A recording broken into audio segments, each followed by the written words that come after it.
But I don't want no tea. It gives me a headache. Oh, well, what shall we have then? Coffee. Hello everyone, my name is Bill. This is my first video on building models. I've been building models since I was 10 years old, and I belong to a wonderful club out here in South Carolina called the Coastal Carolina Modelers Association, or CCMA for short. We have core members of about 22 guys. We all get together once a month at my friend Dave's house, and we have a great time. We discuss models, we show what we've built, we help each other out with ideas and things we've done to help other modelers get better. Since I've joined the club 14 years ago, my modeling ability has enhanced 200% because we share each other, we care for each other, we help each other out, we show each other different ideas, which is great.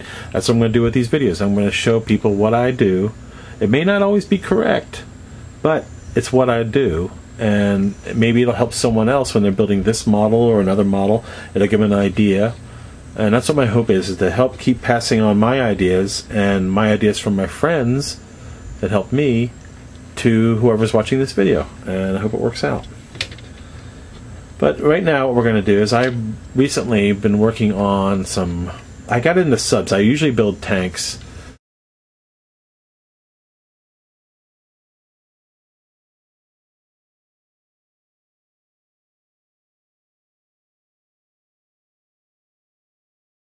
A few airplanes. I built motorcycles in my life, cars in my life.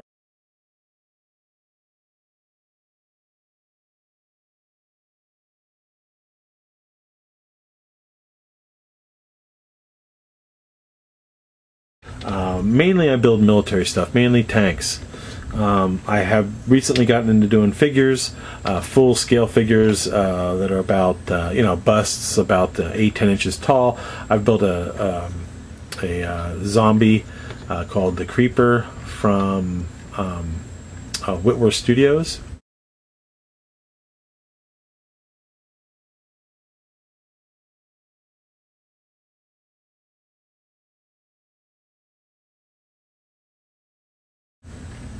I've also built a King Kong figure from Model Mansion.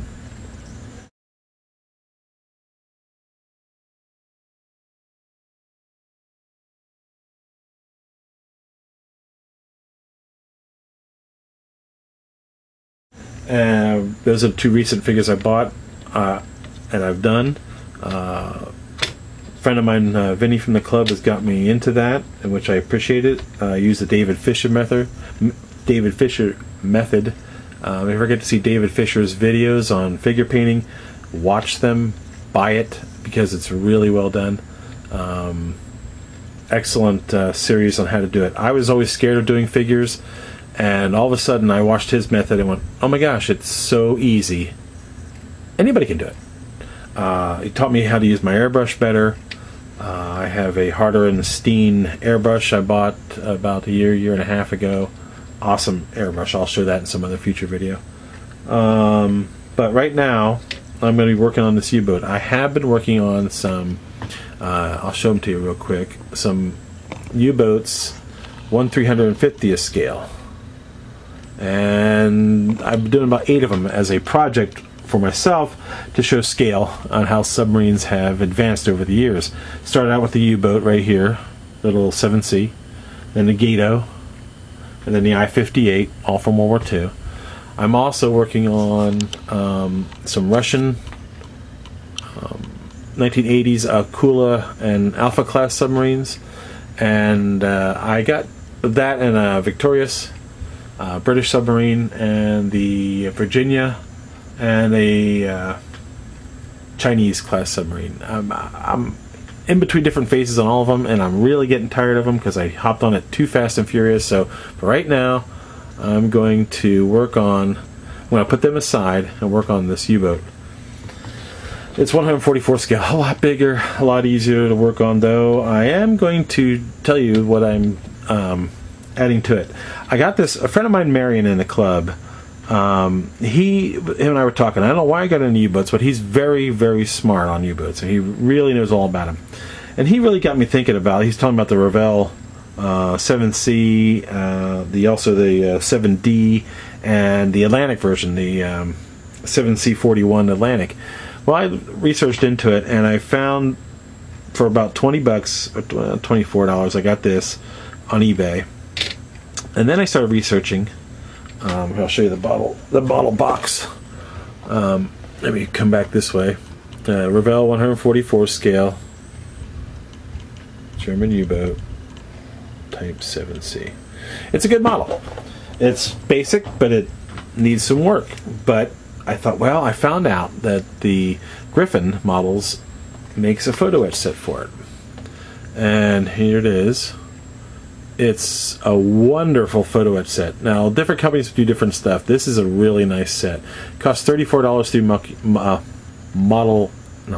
Lucky Model. It's a really, really nice set. The reason it's nice is not only is it photo etched, you get 3.5 frets of photo etched, or 3.25. Not only is it very well made, not only does it come with a guide to put your rails on for the upper portion of the sub, it comes with a torpedo, a turned aluminum torpedo. Wonderful.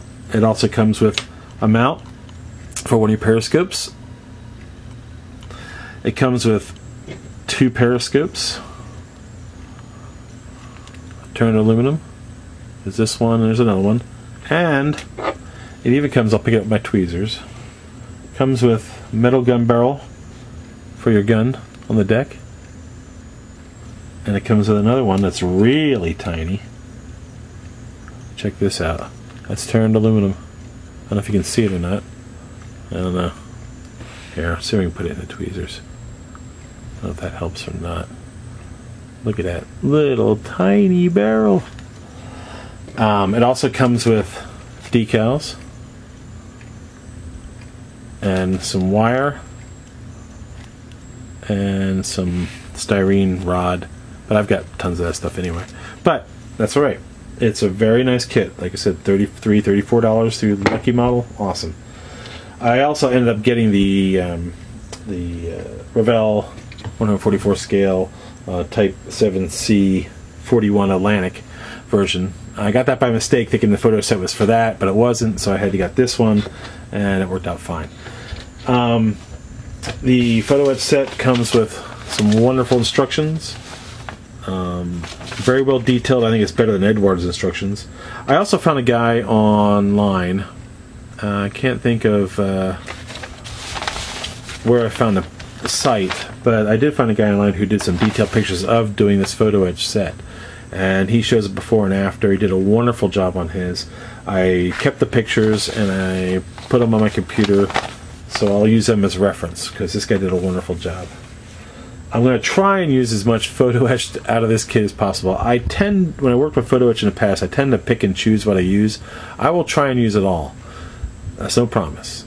The photo etch can be a very pain in the butt, as we all know who work with this stuff. But I will do my best at doing that. The instructions for the Revell kit. Oops, here's the decals. Nice thing is you get decals with their stuff, or Revell stuff, but you also get decals with the set, so you can do different subs, which is really nice, different versions for different numbers. Alright, anyway, here's the instructions for that. I've already started working on this a little bit. The next video I will put out will be on cutting the limber holes. Why I decided to do this, I don't know. I figured, I guess I was doing, since I was spending so much for the photo etched and doing that, I could just paint the limber holes and that'd be it. Well, then I thought, you know, if you want to see more depth and add more realism to the model, since I'm using so much photo etch, why don't I cut the limber holes out? I had read articles about guys who had done it, and basically you eat away the plastic from the backside till it almost comes through on the front side, and then you take an X-Acto knife and you cut that out. Well, as you can see, I've already been working on these, and it's turned out quite nice. I've had some problems, and on my video, my next video, I will show you some of the problems I had here at the rear end. Some of these I can't cut out. I'm not going to risk the model because these tiny ones here are right on a fold line and everything else. I'd really risk ruining the model. I almost ruined it down here with these holes here. I don't know if you can see that. Yeah, with these holes down here, I almost went through. I mean, it was really close. I was a fraction of an inch going through. I was like, oh God. And the same thing with the front here, these up front. I almost went through. I mean, it was really close. But I will show you in the next video what I did. I will show you how it worked out. And pretty much that's it, I think. But like I said, I'll get set up for that. I'm going to put away my little 350th scale subs for now and work on that. Alright, well, thanks for watching. Tune back in when I